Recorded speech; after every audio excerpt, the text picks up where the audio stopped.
भी कोई स्कैम सामने आते हैं, भाजपा के कुछ नेता, स्पेशली आसाम के मुख्यमंत्री, ये स्कैम छुपाने के लिए कम्युनल चीजों के आगे लाता है।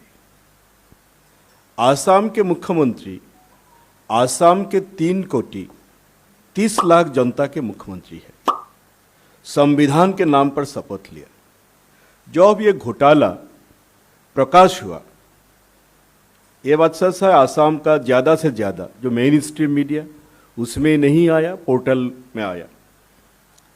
लेकिन जब ये आया और आसाम के लोगों का अंदर ये चर्चा शुरू हुआ, सारे चीज़ को डाइवर्ट करने के लिए मुख्यमंत्री जी ने क्या बोला, वो गोरुखुटी को लेकर आया, जो दरोंग डिस्ट्रिक्ट में जो अभिक्षण हुआ था।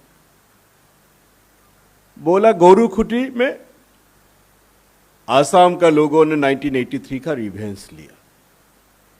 एक मुख्यमंत्री जो संविधान के नाम पे शपथ लेते हैं, जो कहते हैं शपथ के टाइम कोई भेदभाव नहीं करेगा और संविधान को रक्षा करेगा, जो मुख्यमंत्री का काम होते हैं लॉ एंड ऑर्डर को मेंटेन करना, अगर वही मुख्यमंत्री बोलेगा सरकार या जनता कोई पर्टिकुलर कम्युनिटी के ऊपर रिवेंज लिया, तब लॉ एंड ऑर्डर कहाँ मेंटेन होगा, संविधान कैसे रक्षा होगा।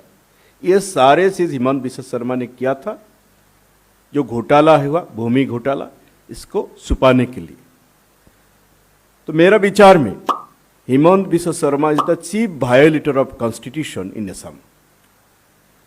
तो इसीलिए जो हमारे नेतागण जो बताया, उसको तुरंत रिजाइन देना चाहिए, घोटाला के लिए भी, और ये संविधान का जो शपथ ले इसको भंग करने के लिए भी उसको तुरंत त्यागपत्र देना चाहिए या केंद्र उनको बर्खास्त करना चाहिए।